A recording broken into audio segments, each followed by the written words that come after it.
Eve there, and thank you for watching, and welcome to Forge Lines Forever. Today I have a 5v5 custom match here on the most amazing Noxus map generator on Viewer Wednesday, which means this replay was sent to me by one of you, so thank you so much. Their name is down in the description. So let's go ahead and introduce our teams and our players. We'll start with Team 1 on the northern side, and then we'll end with Team 2 on the southern side.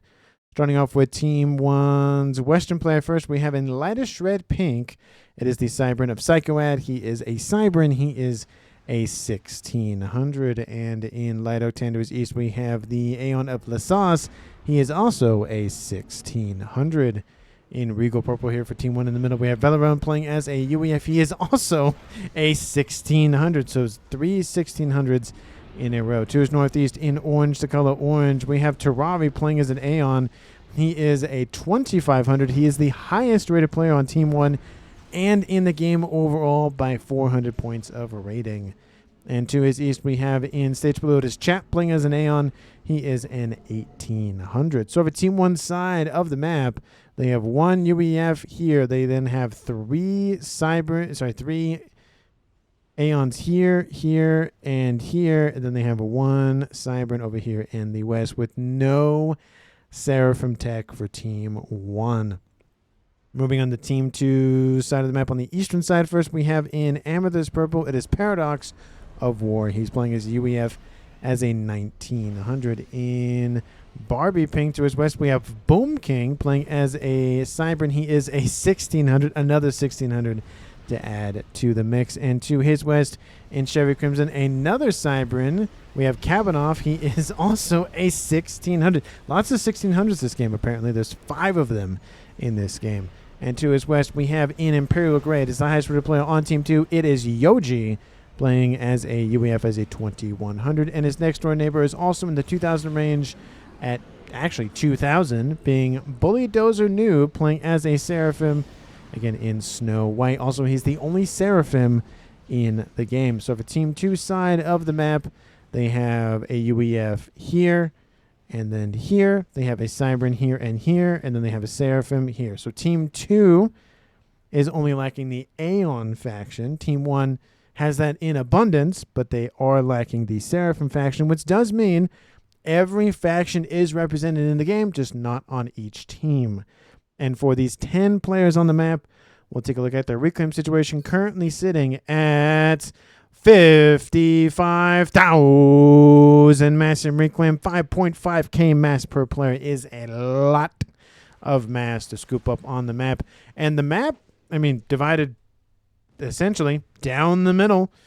And there's Team 2 side of the map over here, Team 1 side of the map over here, and nothing in the middle. I find that a little disappointing. We don't have any extra mexes in the middle, but we do see some movement out from Team 1 and Team 2's players. Looks like there might be some invading via the water and transports and whatnot to the other side of the map for now. We'll take a look at the additional mexes for Team 2 side of the map this game. And again, we'll just say that this is fully Team 2 side, and that's fully Team 1 side over there. There's a quad mex position here and a tri mex position here that we see Team 1's already grabbed. We'll see if Team 2 can excise them. Quad mex position here and here. And there should be, so there's a quad mex position there. I was going to say there should be a couple more tri-mex position all lined up there. Quad mex there. So there's a lot of climpages, not only in the reclaim department, but also in the mexes department. Also the customary one-offs dotted everywhere, besides the middle of the map. But besides that, lots of mexes, lots of mass to go around. So number on right side of screen go up, up, up very, very quickly. At least that's what we hope.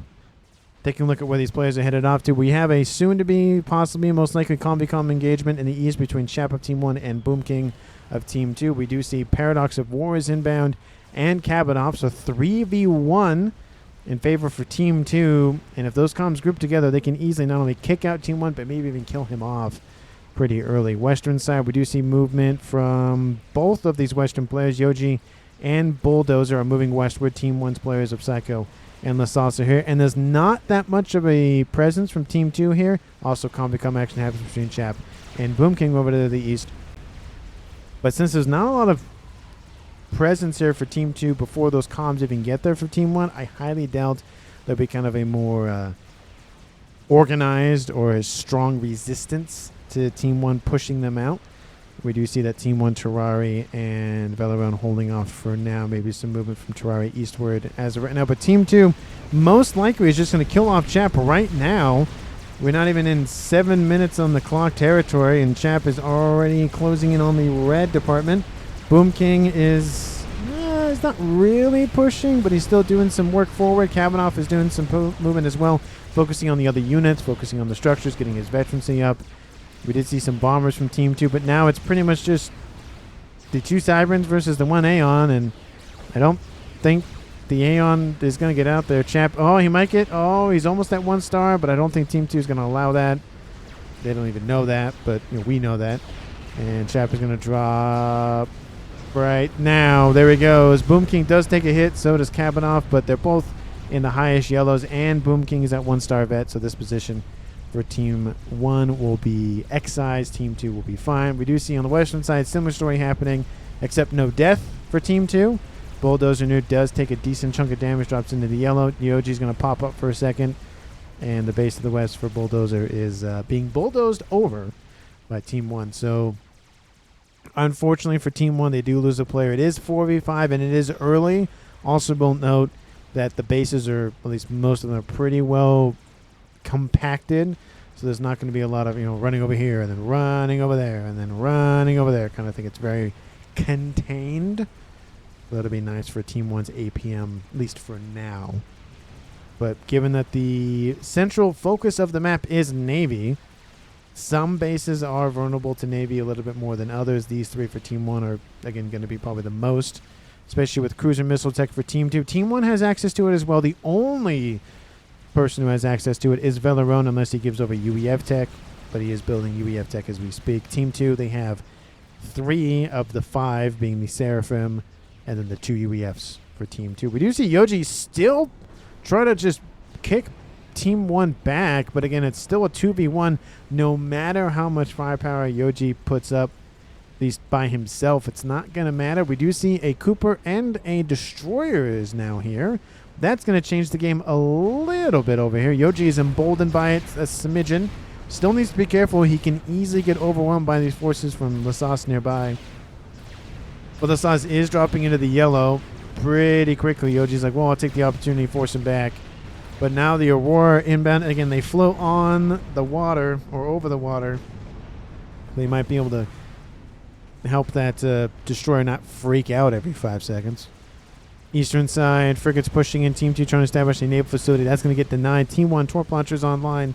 That's going to help a little bit, but it's not firing, which is... Oh, there it goes. Now it's firing. And then... Oh, the Team 1... Oh, I didn't realize the beacons have torp defense. Ah. Well, that's a thing. Okay, well, never mind. 1 torp launcher is not going to be enough to deal with 4 frigates from the Aeon faction. So there is that. Did not realize that, but that's one of those faction idiosyncrasies that not a lot of myself focus on. T2 Navy is already online for Yoji. Obviously, we knew that going for the destroyers. He's going to go for cruisers. Yes, he is.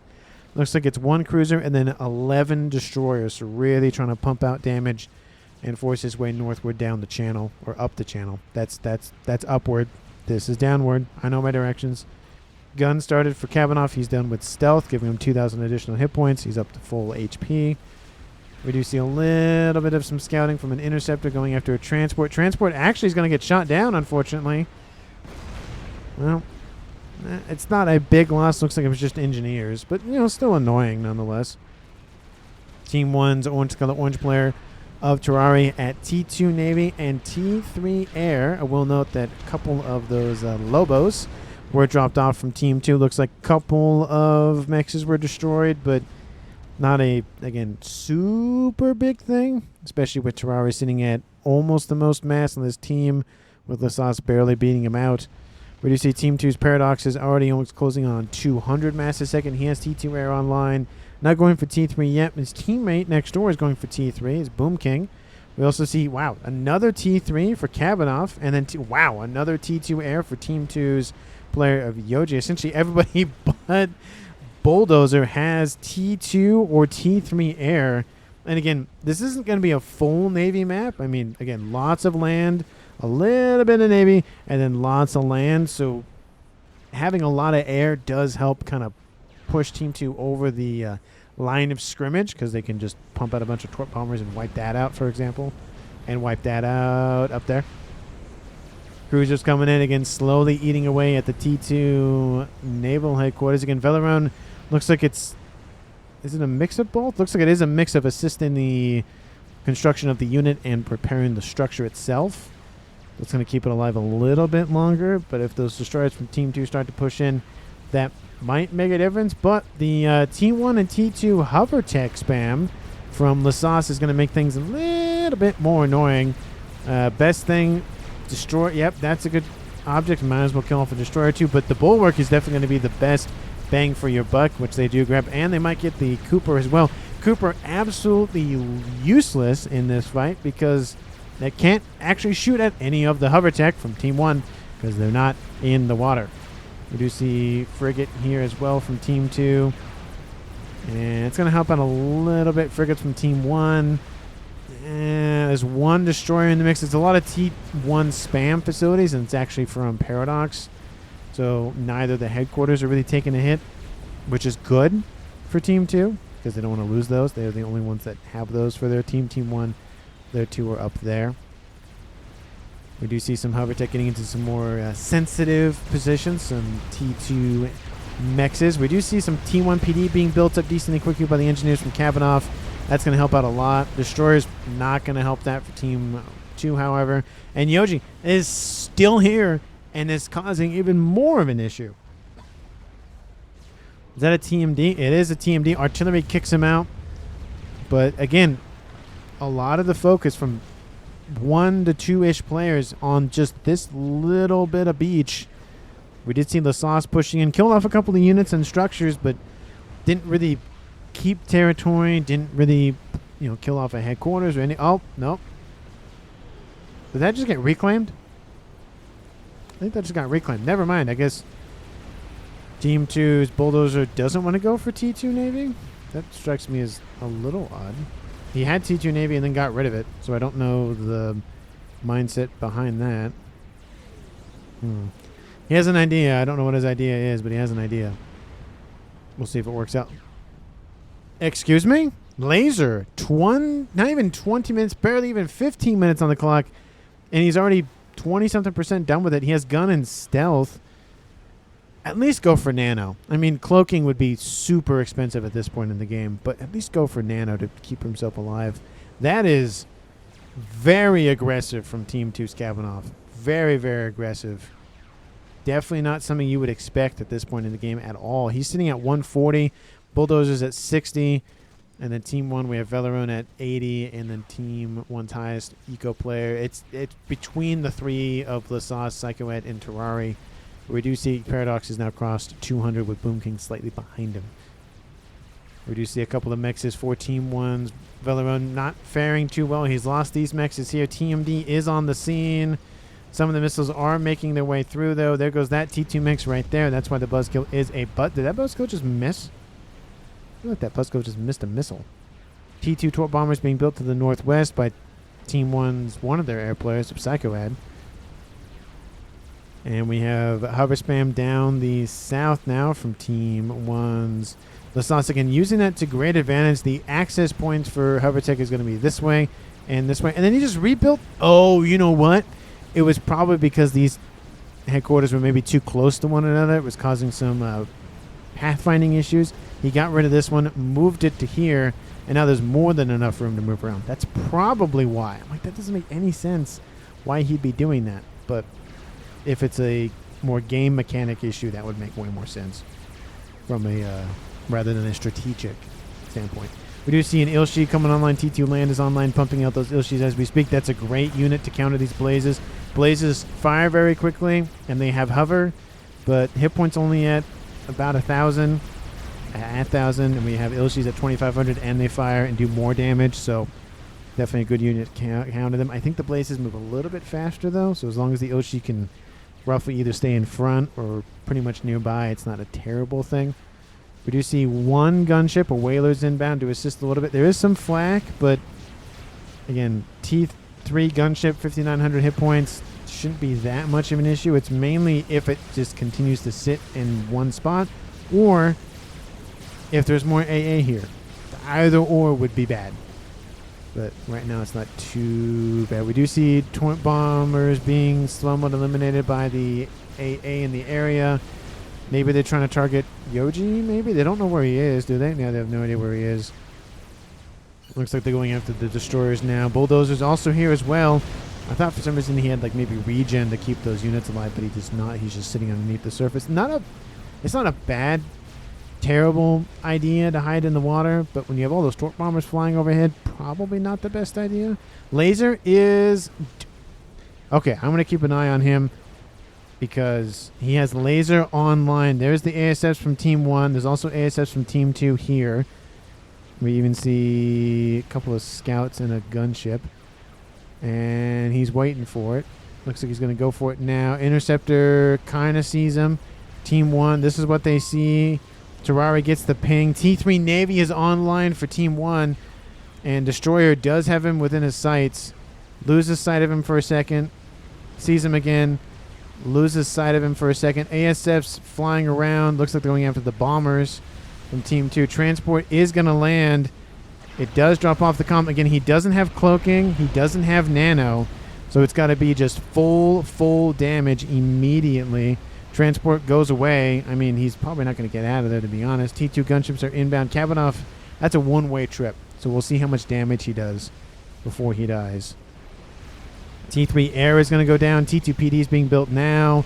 We have a T2 land headquarters that could get hit. Looks like he's going after more of the maybe air infrastructure. There's a PGen. That's going to hurt. Kills off all the PD in the area. Now he's at 5-star vet.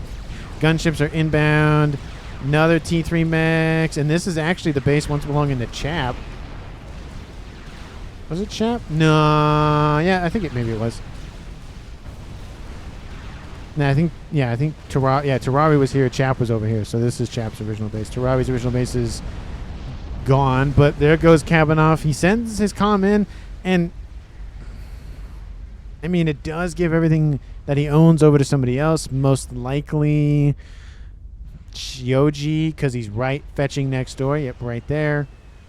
I mean, it could have been given over to, I mean, maybe even Bulldozer or even pretty much anybody, I think. But it makes sense to give it to the person right next door. But it's now a 4v4 game at 19 minutes, almost 20 minutes on the clock. And Team 2, again, they're still dealing with the hover tech and the destroyer combination from Team 1.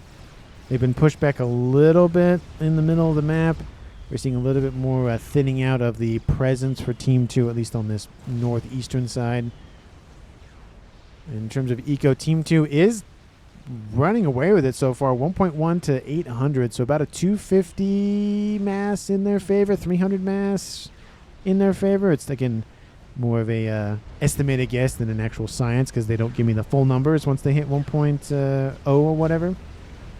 Even if they gave me another digit, like 1.25 or 1.26, then it's a lot better to calculate. But I get it, just thinning out the character column because it's only really 3 that you normally see. The 4th, technically, if you count the decimal, but it doesn't take up a lot of physical space rather than a number or a letter.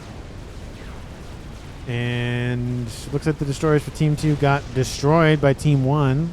So those are going to be pulled back again. T3 Navy is online. He's going for aircraft carriers, probably just to secure the eastern side with AA. That's a smart play there. ASF engagement between Team 2 and Team 1. Again, there's a Kiefer class aircraft carrier, so there is some AA. Turns, kind of mixed. I think Team 1 might have better turns, but I think there might be just a little bit more ASFs for Team 2 overall. A couple of ASFs inbound from Lasas. It's mainly a thinning out, but it looks like Team 1 does net the victory regardless. I'd say about a squadron or so left. Yeah, about it so, and then about half a squadron, about a wing for Lasas. So about maybe 220 in favor for Team 1.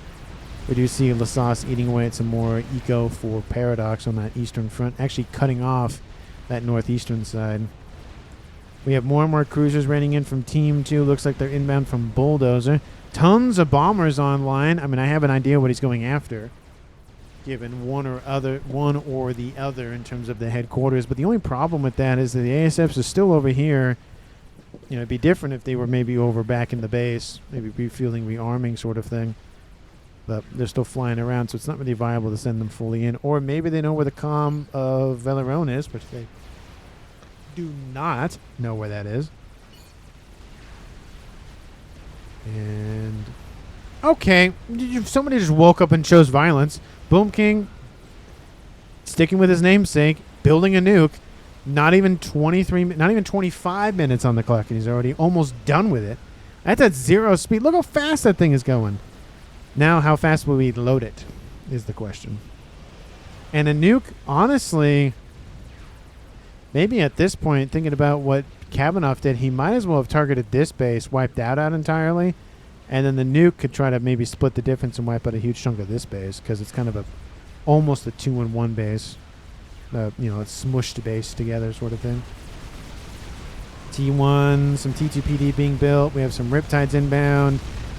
I mean, it's going to slowly erode this eastern front, and as long as Team 2 doesn't focus on it, Team 1 will make some stuff happen. I don't know what happened to all those bombers. I probably missed it. I don't know what they were going after, but they didn't reach their target, even if they were trying to go after something. So, yeah, it didn't really work. Looks like the destroyers got wiped out there. There's that Omen class battleship. There's 2 AA Kiefer classes back there providing AA.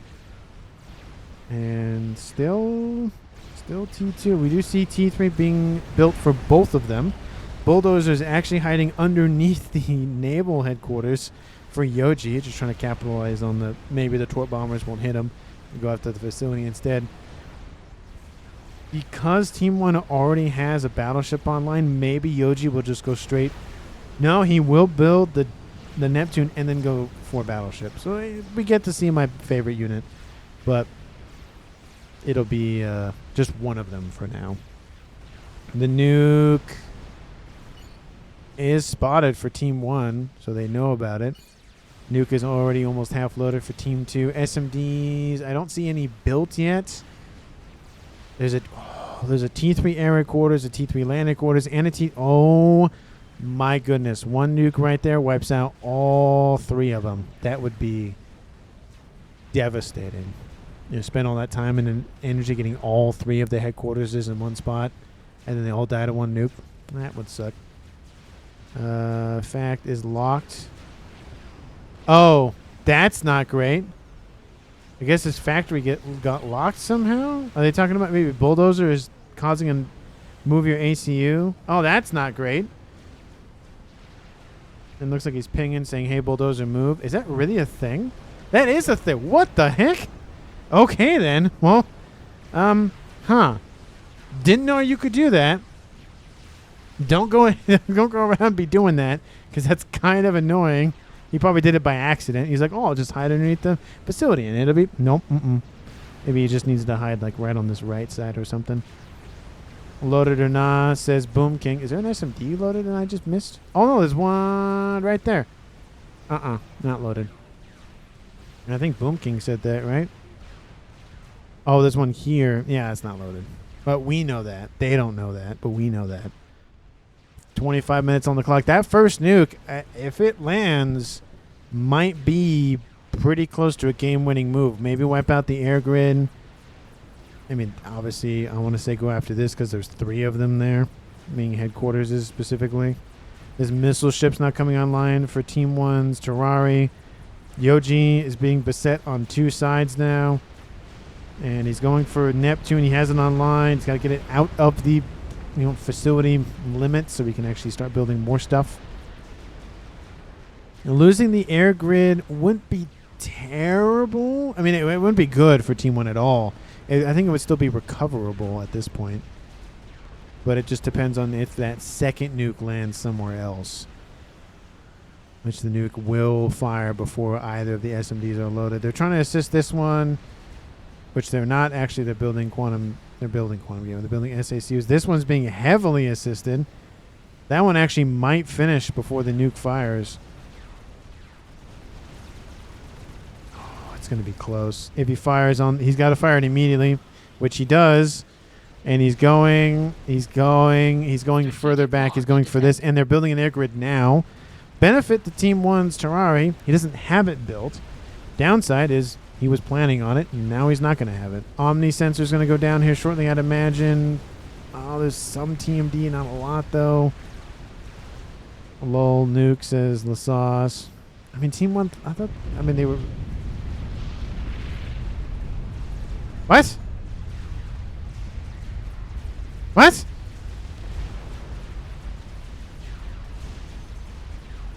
I guess he killed off all the engineers underneath the facility? That was from Team 2. That's odd. Kaboom! Wipes out. Almost wiped out those Harbingers moving in. Was that 1, 2, 3, 4, 3 mexes plus most of the P-gens? I think that was just to wipe out the engineers for the facility, I guess. And now we see Boom King now inherits a base. Actually inherits a base from Yoji as well, because he gifted it over from Kavanaugh. So now it's 3 bases for Boom King. He's at 1.1K, and now it's going to become how fast can he load that thing, which I guess he's not really spam loading it. Oh, how much mass did he get? 39,000 almost? I am worried about this, though, from Team 1 in terms of, what Team 2's looking at. Because there's one Torrent online, there's another Torrent online, there's a Tempest almost 3/4 the way done. We have Battleship, so 3 battleships, and then 1 Neptune. We have another battleship. He's going to build a Neptune soon. I feel like at this point, you let 1 player focus on the battleship and then 1 player focus on, the other unit, the best T3 naval unit in the game, maybe. No biases here, of course. SMDs are now... That one's essentially loaded. That one is loaded. Is Team 1 going to build counter nuke? Nope, they're going to build artillery. That's one way to counter nukes. You just need the SMD in place, though. Ooh, ASFs came on the edge of the map, and Team 2 said, wow, no, absolutely not. That is... Oh, my. That is a lot of... Wow, 168 ASFs. Team 2, Psychoed, and LaSauce combined... 79 plus an additional... Okay, so it's not as big of a lead as I thought it was. I was like, dang, that's a lot of ASFs. But no, both teams are relatively close. I'd say it's maybe a couple dozen or so, maybe 30. Those are solaces, which are nice for taking out a lot of stuff. There's only 1 comm in the water, but not really, being Bulldozer. Again, Team 1 is in the lead 4v3, I will note. And Solaces, are they going after the Neptune?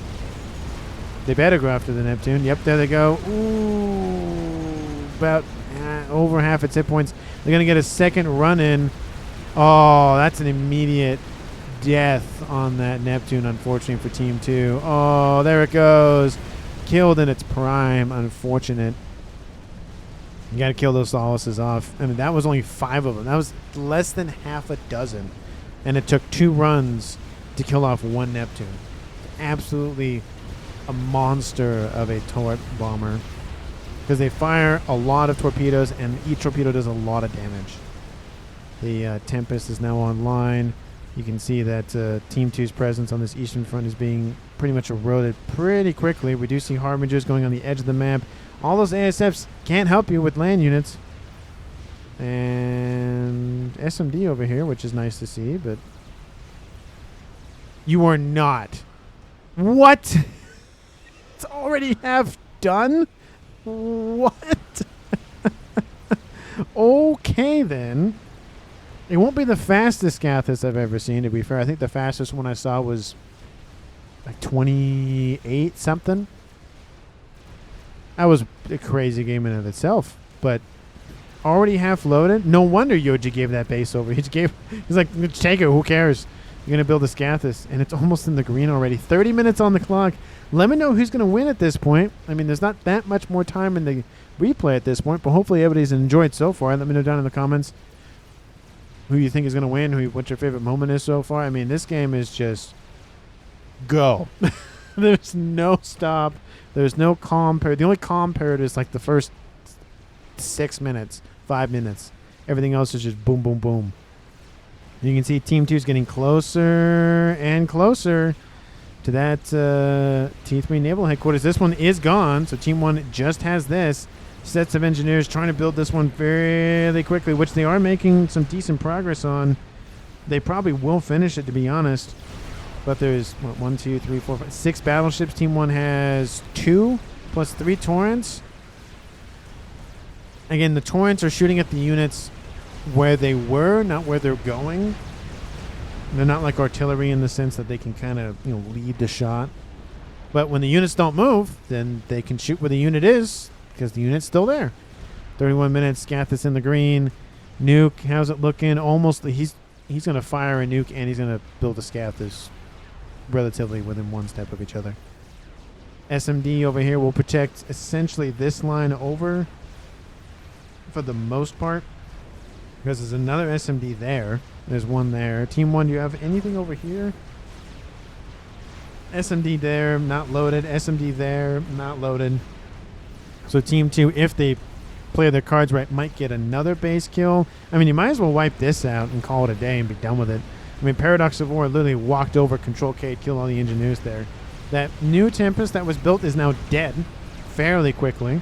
Team 1 is down to 3 battleships. They're not even focusing on the naval units. They're focusing on the ground. That's not great. They need to focus on this. Nuke is inbound. Yep. Okay, I was going to say, going right on top of where Paradox of War died. Near Scathis is Boom King. And Scathis is done. Building, shielding immediately. He got some UEF assistance. Love to see that. Would like to see maybe one more engineer. Actually, would like to see some Seraphim tech be donated over. But, I mean, UEF tech shielding is better than Cybern tech shielding. So, second best is better than... I don't know. Everybody argues about which one between Aeon and Cybern are the worst. But my opinion, of course. Kaboom! It's over, says Psycho. GG's in the chat from Lasas. Scathis is done. Does Team 1 even know about it? Recall order has been... Oh, they know about it. They have an eye on top of it. Team 1, how's your artillery going? It's done. So Team 1 has a T3 artillery. They're not necessarily out of the game just yet. Scathis is taken out. We're trying to take out the air grid now. Shielding is kind of in his infancy in terms of protecting most of the assets. There is some shielding on the SMDs, which I like to see. Artillery has shielding the air grids. Some of it is protected, some of it is not. He has triple... yeah, that guy, 1,000... He doesn't care if he's losing mexes over here. He has 1,000 mass to spend. And he is starting to lose a little bit of that air grid. But, again, he has a nuke. It's called off 78,000 mass, almost 80. Shielding is being assisted as we speak. More shielding is being built. Again, you have to do, in my opinion, both build shield and assist shield. So you keep the other shields online long enough to build the more shield and the more shields and whatnot coverage and all that. But the shielding is down for the air grid for Team 1. Psycho, again, he still has his artillery piece. And the Navy, I mean, they're pushing back with hover tech and it's decently working. But again, they've lost their T3 Navy, T3 land, and T3 air. So it's just Team 1 hover, whatever else they have left, and whatever else they can build. Donuts and Tempest are being built at the same time. Scathis fire now raining in on, I would assume, this position. Almost the entire air grid is gone for Team 1. They have the T3 air quarters here. There is still an air grid up here for Lasas. Artillery started for him over here. Why are you building a Why? Why is this happening? Why? Move that. Move that pigeon there. Valeron doesn't need to be there. Team 2 using the brick. Again, one of the best units to counter spam because it fires to perfection quickly. And they themselves have a lot of hit points so they can tank a lot of shots. The Harbinger is a good choice because it's same deal with the rapid fire nature of their gun, but also it has a shield so it has like temporary regenerable hit points, or easily regenerable hit points. And they move the fastest in terms of the T3 mainline units. And then Autumn is kind of just like a mix of the Percy and the brick, or the Percy and the Harbinger, where it has like decent fire rate and decent hit points in terms of totals, but it's not as many hit points as everything else. But anyway, long story short, the shielding around Psychoat's comm is not going well. The recall vote has not passed, obviously. ASF fight happens because you might as well try to have it happen. Honestly, it doesn't matter. Because if Team 2 loses it, yeah, Team 1 might have some ASF, some being maybe a few. They have a donut. They have one target, and only one target, being that guy right fetching there. If they can get that in and around, maybe. But again, the crash damage is not the end-all, be-all of this game, especially with the donut. So we will see. Again, there's a lot of ASFs here. As long as Boom King notices essentially up to maybe here, then by the time the donut takes the damage, he might be able to, I mean, might even actually call it maybe there. If he gets to that might be enough distance. But Team 1 recalls anyways. I got a plan. And then he sees the vote and says GG anyways. Team 2 wins it. And that was a great performance, I think, by Boom King. He did such a good job. Just full sent it with the nuke. Got the nuke landed.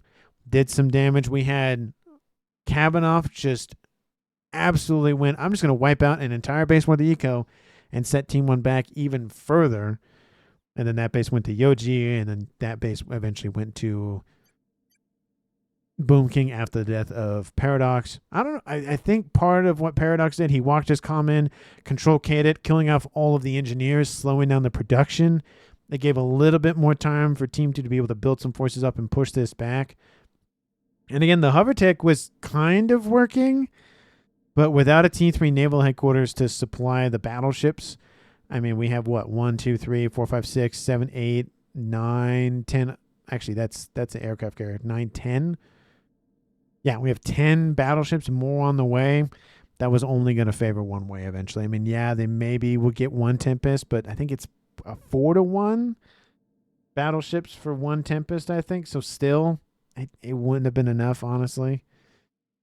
So it was a nice showing by both teams. It was a shorter game in terms of one of my more longer, 50-plus minute games. But hopefully everybody enjoyed nonetheless. Hopefully you're enjoying your day before the new year. Thank you so much for watching. I really do appreciate it. If you haven't, because again, just why not at this point? Hit the like button, subscribe to the channel, all that goodness, and I will see all of you in the next one.